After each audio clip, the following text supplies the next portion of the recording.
ورسوله النبي الأمين الرؤوف الرحيم الكريم والحمد لله رب العالمين سنی من نہ رہے اللہ۔ قرآن شریف میں اللہ تعالیٰ فرماتا الا بذکر اللہ تطمئن القلوب، سن لو اللہ کی یاد ہی سے دلوں کو سکون ملتا ہے، یعنی ذکر الہی سے دلوں کو سکون ملتا ہے، چین ملتا ہے۔ اور آج جو مسلمان کہلاتے ہیں ان کی یہ حالت ہے، ذکر الہی سے ان کے دماغ پھٹ جاتے ہیں، ان کے دل پھٹ جاتے ہیں۔ قرآن کہہ رہا ہے ذکر الہی سے سکون ملتا ہے، تطمئن القلوب، کہ دلوں کو چین کس سے ہے؟ ذکر الہی سے ہے۔ زندگی کیا ہے؟ دل کا رک جانا موت ہے، رہے نہیں، اور دل کا جاری ہونا زندگی ہے۔ اور جس کا دل رک گیا کہتے ہیں اسے اٹیک پڑ گیا، بولتا نہیں بولتے ہارٹ اٹیک، یعنی دل اس کا رک گیا۔ اور دل کیوں رکتا ہے؟ اب دیکھو اس وقت میک کو بھی اٹیک پڑا ہوا ہے، اور جب میک کو اٹیک پڑتا ہے تو کتنے لوگ ایسے خوش ہوتے ہیں، ان کی عید ہو جاتی، ان کی بقرہ عید اور عید الفطر نہیں ہوتی ہے۔ جب میک ذکر الہی کرتا ہوتا رک جاتا ہے تو وہ کہتے اب عید ہماری ہوئی، کیوں؟ انہیں تو ذکر الہی سے دشمنی ہے۔ شیطان ہمیشہ ذکر الہی سے چڑھتا ہے، اور شیطان کی اولاد بھی ہمیشہ ذکر الہی سے چڑھتی ہے۔ تو جو شیطان کے بندے ہوتے ہیں وہ ذکر الہی کو روکتے ہیں، ہے نہیں، اور جو رحمان کے بندے ہوتے ہیں وہ ہمیشہ ذکر الہی کرتے ہیں، کرواتے ہیں، ان کا یہ ہمیشہ ہی عمل رہا ہے۔ شیطان ہمیشہ ہر نبی علیہ الصلاۃ والتسلیم کی مخالفت کرتا رہا، ہے نہیں، ہر جگہ کی ہے شیطان نے۔ وہ آج بھی جو شیطان کے ماننے والے ہیں آج بھی مخالفت کرتے ہیں، آج بھی کرتے ہیں کہ انبیاء علیہ السلام میں کمی نکالتے رہتے ہیں۔ کتنے ایسے جو مسلمان کہلانے کے بعد میں کمی نکالتے ہیں۔ تو کیوں کمی نکالتے ہیں مسلمان کہلانے کے بعد؟ اس لیے نکالتے ہیں وہ دیکھنے میں تو مسلمان ہیں، حقیقت کے لحاظ سے مسلمان نہیں ہیں۔ وہ ایسے مسلمانوں کو قرآن شریف میں منافق کہا گیا۔ عام طور پر ایسے مسلمانوں کو صلح کلی کہا جاتا ہے۔ صلح کلی کسے کہتے ہیں؟ بیچ کا نہیں، صلح مانے سمجھوتا کرنے والا، کمپرومائز کا، کلی مانے سب سے کمپرومائز کرنے والا، اور جو سب کو صحیح بتائے گا وہ مسلمان ہوگا۔ مسلمان کسے کہتے ہیں؟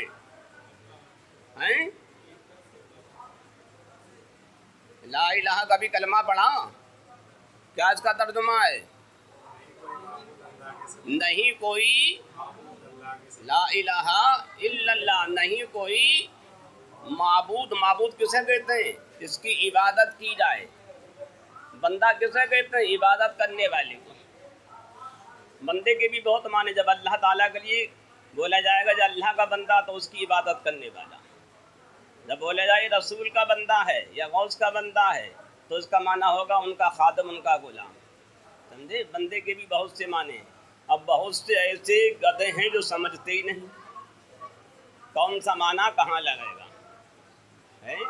رب کے معنی پالنے والے کے ہیں، اللہ تعالیٰ کو رب کہا جاتا ہے نہیں، اور ماں باپ کو بھی رب کہا گیا ہے، کہاں ہے؟ 15ویں پارے میں یہ تمہارے رب ہیں اللہ تعالیٰ نے فرمایا، یہ تمہاری پرورش کرتے ہیں. تو دیکھا کیا معنی کیا لگا گا؟ ظاہری پرورش کرنے والا. سمجھے بڑے میاں، یہ پڑھنے کا وقت نہ ہے، سننے کا وقت ہے. جب تقریر ہوتی ہے تو پڑھائی وڑھائی سب بند ہو جاتی ہے، اس کا ثواب کم ختم ہو جاتا ہے. آج تک تم سمجھے ہی نہ ہے قرآن حدیث کا مطلب کیا ہوتا ہے. بتائے گا ایسے آدمی کا خاتمہ ایمان پہ ہونا مشکل ہوتا ہے. قرآن شریف پڑھو، 70ویں پارے میں شروع میں یہ بتایا گیا ہے، پہلی صفحے پہ. سرکار جب بیان کرتے تھے صحابہ کرام ایسے بیٹھ جاتے تھے بالکل جیسے جسموں میں جان نہیں. وائے کہ کبھی کبھی ان کے سروں پر پرندے بیٹھ جاتے تھے، اتنے بے حس و حرکت ہوتے تھے. حدیث میں آیا. آواز ہمارا کیا ہے کہ ادھر بیٹھے ادھر دھیان ہے ادھر ہے، ذکر الہی کی کوئی ویلیو نہیں. اور قرآن شریف میں اللہ نے فرمایا ایسے وقت میں جو ادھر ادھر دھیان لگائے تو اس کے ایمان سلب ہونے کی ختم ہونے کا اندیشہ. اسے یہ ڈر نہیں کہ اللہ تعالیٰ اس کا ایمان سلب کر دے، ختم کر دے. اس کا مطلب اس کی نگاہ میں ذکر الہی کچھ نہیں. اور قرآن نے کیا کہہ دیا؟ اللہ کے ذکر ہی سے دلوں کو چین کس سے ملتا ہے؟ اور لوگوں کی نگاہ میں یہ نہیں ہے. اس لیے لوگ بے چین ہیں، پریشان ہیں.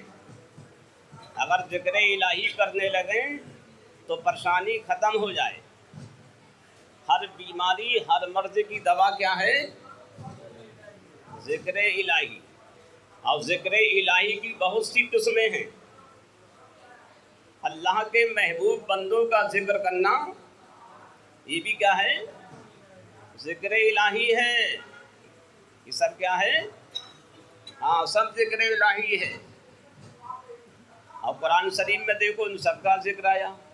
کہیں اولیاء کرام کا ذکر آیا، کہیں انبیاء علیہ السلام کا آیا، کہیں رسولان اعظام کا آیا، کہیں شہیدوں کا آیا، کہیں جنت کا آیا، کہیں جہنم کا آیا، کہیں کتے کا آیا، کہیں خنزیر کا آیا، کہیں گدھے کا آیا. ہے نہیں؟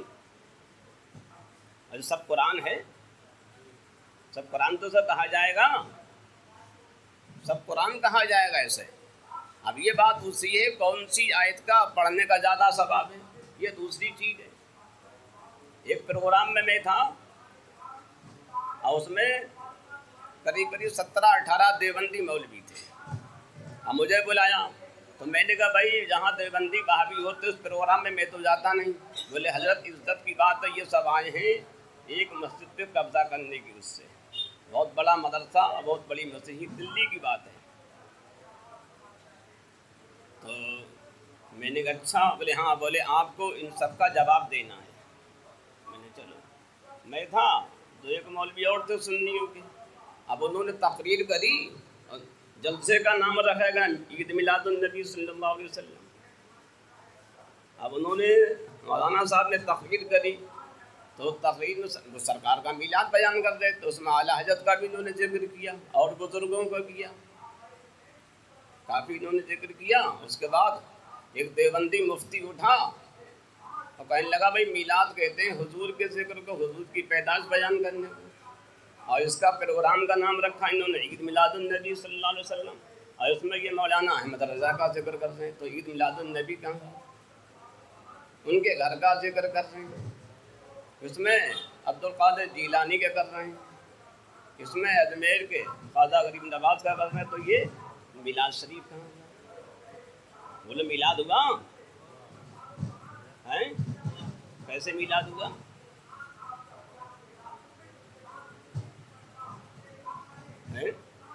بس جبھی تو کہتا تقریر سننا چاہیے، خالی اس سے کام نہ چلے گا.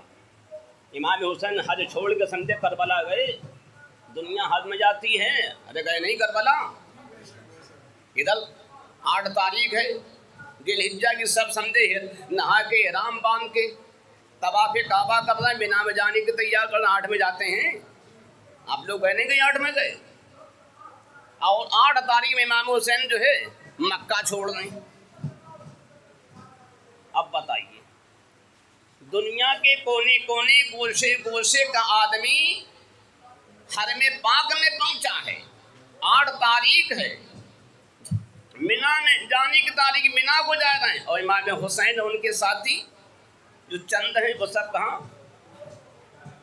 امام حسین سے کہا حضرت حج چھوڑ کے تو آپ نے کہا تمہارا حج یہاں کعبے پر ہوگا، ہمارا حج اب کربلا میں ہوگا، تم یہاں اپنے گائے بھینس بکریوں کی اونٹوں کی قربانی کرو گے، وہاں ہم اپنے بیٹوں اپنے بھتیجے اپنے بھانجوں کی اپنے بھائیوں کی خود اپنی جان کی قربانی کریں گے۔ تم یہاں سفید احرام میں ہو، وہاں ہم خون کا سرخ احرام پہن کے سندے اللہ کی بارگاہ میں حاضری دیں گے۔ کیا آؤ حرم کی حفاظت، خانے کی حفاظت، مقام ابراہیم سنگ اسبق حتیم کعبہ کی حفاظت، صفا مروہ کی حفاظت، مینا و عرفات اور مزدلفہ کی حفاظت سر کی سجدوں سے نہیں ہوگی۔ اب سندے کربلا میں جا کے اتنا بڑا اس کا تباب کر کے وہاں اس ظالم کا جواب دے کے تلوار سے سندے اپنے گلے کو کٹا کے سندے جب حرم پاک کی حفاظت ہوگی۔ حرم کی پاسبانی سر کے سجدوں سے نہیں ہوتی، زمین کربلا اب اور ہی کچھ اعلان کرتی ہے۔ تو دیکھا امام حسین نے وہ چھوڑ دیا، کہاں گئے؟ وہاں گئے، ہمیں بتایا کہ دین کی حفاظت کیسی ہوتی اور کس طرح ہوتی ہے، کبھی ایسے ہوتی ہے کبھی ویسے ہوتی ہے، جیسا ظالم ہوتا ہے ویسے ہی اس کا جواب دیا جاتا ہے، جیسے مقابل میں آتا ہے ویسے ہی اس کا جواب دیا جاتا ہے۔ تو وہاں اس کی ضرورت تھی تو اس کی ضرورت تھی۔ بہرحال ہمیں ان تمام باتوں کا دھیان رکھنا ہے اور اپنے بزرگوں کی سمجھے تقلید کرنا ہے، ان کے ہی اس پہ چلنا ہے، سب سمجھے اپنی مرضی سے کچھ نہیں کرنا ہے۔ تو میں کہہ رہا تھا سرکار صلی اللہ تعالیٰ علیہ وسلم کے دور میں صحابہ کرام سرکار کی محفل میں بیٹھتے تھے، بالکل بے حس و حرکت ہو جاتے تھے۔ تو صلیح کیوں کہ وہ جانتے ہیں سرکار کا فرمان خدا کا فرمان، سرکار کی محفل میں بیٹھنا خدا کی محفل میں بیٹھنا ہے، اور یہ ذکر الہی وہ ہے جس سے دل زندہ ہوتے ہیں۔ اس لیے قرآن نے فرمایا سن لو اللہ کے ذکر ہی سے دلوں کو چین اور سکون ملتا ہے۔ آج دنیا میں مالدار ہیں، سب کچھ ہیں، مگر جب ان سے بات چیت ہوتی ہے خیریت ہے، ہاں کوئی پریشانی بیچے تو کوئی نہیں، الحمدللہ کھانے پینے کا کوئی سمجھے کوئی کھانے پینے کی کوئی کمی نہیں، مکان بھی ماشاءاللہ بہترین ہے، اے سی لگی ہوئی ہے، گاڑی میں بھی اے سی لگی ہے، کام بھی اچھا، سب کچھ، مگر سکون نہیں ملتا ہے۔ بڑے سے بڑے کو دیکھ لو یہ کہتا ہے، کسی کو شوگر کا ہے، کسی کو بی پی کا عارضہ ہے، کسی کو پیٹ خراب ہونے کا، کسی کو کچھ طرح طرح کی بیماریاں ہیں، طرح طرح کی بیماری کیوں ہیں؟ ارے کوئی سبب تو ہے یہ، کوئی سبب تو ہے یہ، سب کچھ ہو تو یہ دلی سکون نہیں۔ تو قرآن نے کہا دلی سکون ان اچھے کھانوں میں نہیں، مرغوں میں، مسلوں میں، مچھلی کے کباب میں نہیں ہے، اے سی کے مکانوں میں نہیں، اے سی گاڑیوں میں نہیں، اچھے کپڑوں میں، لباس میں نہیں، تم سمجھتے ہو ہے؟ قرآن نے فرمایا الا بذکر اللہ تطمئن القلوب، یاد رکھو اللہ کی یاد ہی سے دلوں کو سکون ملتا ہے۔ تو قرآن نے فرمایا اگر سکون چاہتے ہو تو اللہ کا ذکر زیادہ کرو، اور اللہ کا ذکر بہت طرح سے ہوتا ہے، بہت طرح سے ہوتا ہے۔ تو میں یہ کہہ رہا تھا ان مولوی صاحب نے تقریر کری، اس میں میلاد میں اعلیٰ حضرت کا بہت سے بزرگوں دیوبندی مولوی اٹھا کہنے لگا یہ میلاد نہیں، اور ان نے تقریر ان مولانا کے خلاف بہت کر دی۔ اب مولانا مجھ سے کہنے لگا حضرت یہ میں نے فکر مت کرو، بھی اس کا آپریشن ابھی میں کرتا ہوں۔ الحمدللہ یہ فقیر قادری مفتی اعظم ہند کی بارگاہ کا یہ کتا، غوث اعظم کا کتا، یہ ابا حضور کا بیٹا انشاءاللہ تعالیٰ ایسوں کا آپریشن بہت اچھا کرتا ہے، یہ کرم ہے۔ ان نے خوب اس مفتی نے تقریر کری، اور 17 تھے وہ، اور وہاں کا ایک امام علیہ تھا، جب وہ ہٹا تقریر کر کے میں فوراً کھڑا ہو گیا۔ ہاں تو لوگ بولے حضرت یہ تو تقریر کریں گے مولانا صاحب کریے، قاری صاحب، میں نے بعد میں کریں، پہلے میں کھڑا ہوا، کھڑا ہوتے ہی میں نے کہا ابھی انہوں نے مفتی صاحب نے تقریر کری کا میلاد اسے کہتے ہیں جس میں سرکار ہی کا ذکر ہو کسی اور کا نہ ہو. ابھی فلاں مولانا صاحب نے میلاد کا بیان کیا, اس میں اعلیٰ حضرت کا ذکر کیا, ان کے خاندان کا, غوث اعظم کیا, غریب نواز کا کیا, سرکار کے صحابہ کا کیا, تابعین کا کیا اور سرکار کا کیا, تو یہ میلاد نہیں. تو میں ان سے پوچھتا ہوں مولانا شبلی تھانوی صاحب نے جو کتاب لکھی اس کا میں نے نام بتایا, نصرالدین فی ذکر حبیب ہے. یعنی کتاب کا نام دیکھیے کیا ہے, سمجھے اس کا مطلب ہوا, عربی میں نام ہے. یعنی سرکار کے میلاد کے ذکر کی خوشبو, اللہ کہ حبیب صلی اللہ تعالیٰ علیہ وسلم کے میلاد کے ذکر کی خوشبو پوری دنیا میں پھیلی ہوئی ہے. یہ تھانوی صاحب کا سندے نام رکھا ہوا ان کی کتاب کا عربی میں, طب کے معنی خوشبو کے ہیں عربی میں, پوری اس میں پھیل رہی ہے. اور یہی اعلیٰ حضرت نے کہہ دیا بھینی بھینی بہامئی کہ بساہ فرش سے عرش تک, وہ پیاری پیاری بہاں چمک کہ بہاں کی شب بھی نہار ہے. تو دیوبندی کو سمجھا کینسر ہو گیا, کیا کہہ دیا اعلیٰ حضرت نے کہہ دیا تو انہیں کینسر ہو گیا. اور تھانوی صاحب یہی نام رکھ رہے ہیں تو صحیح ہے. تو میں نے بتاؤ اب وہ کتاب لکھی, تھانوی صاحب کہتے ہیں جب میں یہ کتاب لکھ رہا تھا تھانہ بھون کے اندر بیماری پھیلی تھی, طاعون پھیلا تھا, پھیلا لوگ مر رہے تھے. جس دن میں یہ کتاب لکھتا تھا اس دن کوئی نہیں مرتا تھا, جب لکھنا بند کر دیتا تو لوگ بہت مرتے رہتے. تو میں نے کیا بات ہے, ایک دن میں نے آزمائش کی, 8 دن تک میں نے کتاب نہیں لکھی تو بہت مر گئے, لائن لگ گئی. تو میں نے جان لیا سرکار کے میلاد کا یہ کرشمہ ہے کہ لوگ جو ہے موت سے بچ رہے ہیں. ایک جگہ یہ طاعون پھیل گیا, وہاں بہت لوگ مر رہے ہیں. مجھ سے گیا تو میں نے وہ کتاب انہیں دی, وہ آئے کتاب لے گئے. جب اس کتاب کو پڑھا, سرکار کے میلاد کو پڑھا, تو وہاں سے طاعون جو تھی پھیلے بھاگ گئی. تو میں نے دیکھی سرکار کے میلاد پہ کتاب لکھی اور اس میں تھانہ بھون کا ذکر ہے. انہوں نے وہاں کے لوگوں کا ذکر کیا, اس بستی اس شہر کا ذکر کیا, وہاں کے طاعون کا ذکر کیا, مرنے والوں کا ذکر کیا. اب وہ کہہ رہے ہیں سرکار کا میلاد ہے. اب سرکار کے میلاد میں انہوں نے تھانہ بھون کو شامل کرا, اپنے آپ کو شامل کرا, اس کتاب کو شامل کیا, وہاں کے لوگوں کو شامل کیا, تو اس بستی کے لوگوں کو شامل کیا. تو بتاؤ یہ سرکار کے میلاد کی کتاب ہے یا نہیں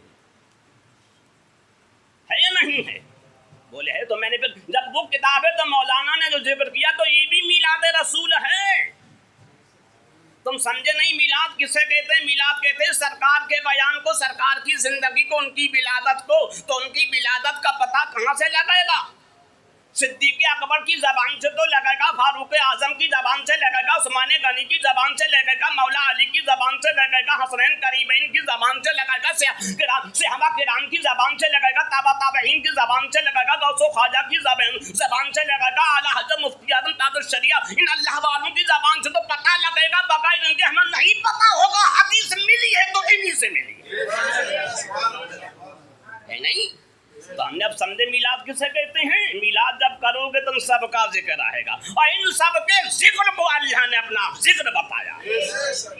ان سب کے ذکر کو اللہ نے اپنا ذکر بتایا ہے. تو ذکر الہی سے دلوں کو سکون ملتا ہے, اور ذکر الہی نہ کرنے سے دلوں کو موت آتی ہے. کہتا نہیں ہے ہارٹ اٹیک پڑ گیا. آج ہارٹ اٹیک کی بیماری بہت ہے. اب سے 50 سال پہلے چلے جاؤ گے تو کہیں ایک آدھ آدمی ہوا کرتا تھا. ارے بولو ہوا کرتا تھا, کہیں ایک آدھ جگہ ہوتا تھا, اسے ہارٹ اٹیک ہو گیا, یعنی اس کا دل رک گیا. دل کیوں رک گیا؟ ارے دل اس کا رک گیا جس کا غذا نہ ملے.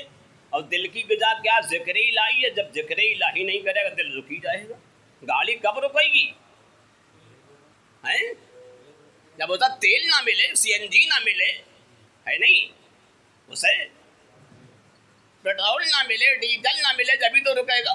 یہ پنکھا کب رکے گا؟ جب اس کی غذا سے سمجھے بتی نہ ملے, لائٹ نہ ملے. یہ بلب کیوں رکے گا؟ جب اسے لائٹ نہ ملے یا فیوز ہو جائے گی, جبھی تو رکے گا. اب دل جو رک جاتا کیا وجہ ہے؟ کہ ذکر الہی. آج یہی وجہ کہ جسے دیکھو ہارٹ اٹیک ہو رہا, جسے دیکھو ہارٹ اٹیک ہو رہا. تو اس لیے ہمیشہ ذکر الہی کرتے رہو گا.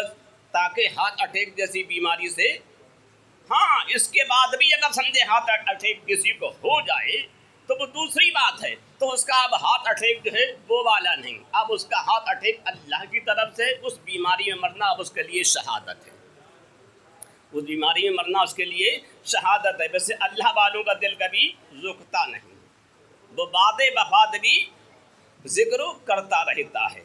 کتنے میرے مفتی اعظم ہند کو دیکھو، جب غسل دیا جا رہا تھا تو احمد آپ نے اپنا صحیح کر لیا۔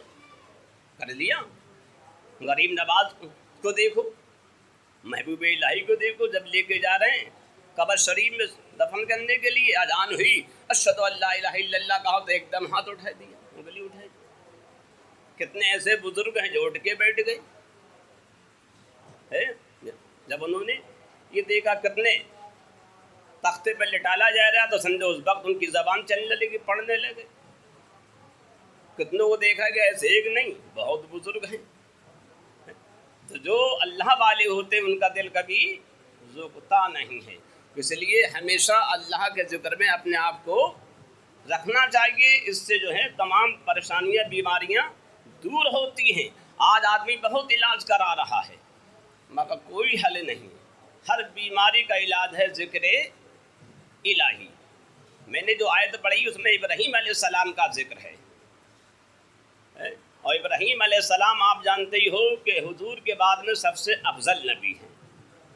قرآن شریف میں اللہ تعالیٰ نے آپ کا ذکر بہت جگہ فرمایا، جیسا کہ میں نے اس دن بتایا کہ آپ کو آگ میں ڈالا گیا، آگ میں ڈالا گیا تو آگ ٹھنڈی ہو گئی، ہو گئی ٹھنڈی جی، بات اس میں قرآن شریف میں آیا کہ اللہ نے آگ سے کہا ٹھنڈی ہو جا تو ٹھنڈی ہو گئی۔ کسی روایت میں آیا کہ جبریل علیہ السلام نے پر مارا اپنا تو وہ ٹھنڈی ہو گئی۔ کسی روایت میں آیا جبریل علیہ السلام جنت کے آب کوثر کے 2 قطرے لائے، 2 میں سے آدھا آدھا کیا، ایک میں سے آدھا کیا تو ایک آدھا قطرہ پیچھے ڈالا، آدھا آگے ڈالا، آدھا دائیں آدھے بائیں ڈالا، اور آگ جو تھی ٹھنڈی ہو گئی، اور اس سے 4 درخت پیدا ہوئے، اور بہت سی وہاں پھلواری پیدا ہو گئی پھولدار۔ تو بتایا گیا ہے جو پیچھے والا درخت تھا اسے ارور کہتے ہیں، جسے ہندی اردو میں چیل کا درخت کہتے ہیں، اور آگے والے کو بیت کا درخت کہتے ہیں۔ دائیں طرف جو پیدا ہوا اسے درخت گل کہتے ہیں، پھولدار درخت۔ بائیں طرف جو پیدا ہوا درخت اسے امرود کا، اور بہت بڑے یہ درخت تھے، ان کے پھل بھی بہت بڑے تھے۔ بائیں طرف والے کا پھل اتنا بڑا تھا جتنا بڑا انسان، اور بہت سے کام میں آتا تھا، اور بہت پھل آتے تھے، بہت لوگ کھایا کرتے تھے۔ جب لوگوں نے اللہ تعالیٰ کی نافرمانی کری، اللہ کے ذکر سے دور ہوئے اور گندے کام کرنے لگے، یہاں تک کہ عیسیٰ علیہ السلام کا دور آیا، اور اس دور میں انہوں نے عیسیٰ علیہ السلام کا انکار کیا، اور بعد میں عیسیٰ علیہ السلام کا خدا کا بیٹا کہا، تو اللہ تعالیٰ نے وہ درخت کے پھل ختم کر دیے، اس میں کانٹے پیدا کر دیے۔ اسی طرح جو دائنی طرف درخت تھا اس کا پھل ککڑی جیسا تھا، وہ بھی بہت فائدہ مند تھا۔ پیٹ کی بیماری میں، درد میں جب آدمی بے چین ہوتا تھا، کوئی علاج نہیں ہوتا تھا، اس کا پھل کھاتا تھا تو اس کی وہ بیماری ختم ہو جاتی تھی۔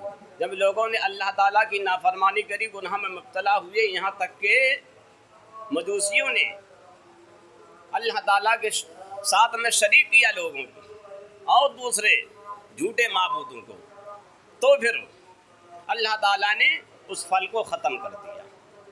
اسی طرح ارور کا درخت، اس میں پھل آتا تھا کھجور کی طرح، بہت میٹھا خوشبودار اور بہت فائدہ مند تھا، بہت سی بیماریوں کے لیے شفا تھا۔ جب لوگوں نے اللہ تعالیٰ کی نافرمانی کری اور گناہ کیے، گناہ کرتے کرتے یہاں تک کہ قریش کا دور آیا، قریش نے فرشتوں کو خدا تعالیٰ کی بیٹیاں بتایا کہ یہ خدا کی بیٹیاں ہیں، تو اللہ تعالیٰ نے وہ درخت کے پھل وغیرہ ختم کر دیے، اس میں سب میں کانٹے پیدا کر دیے۔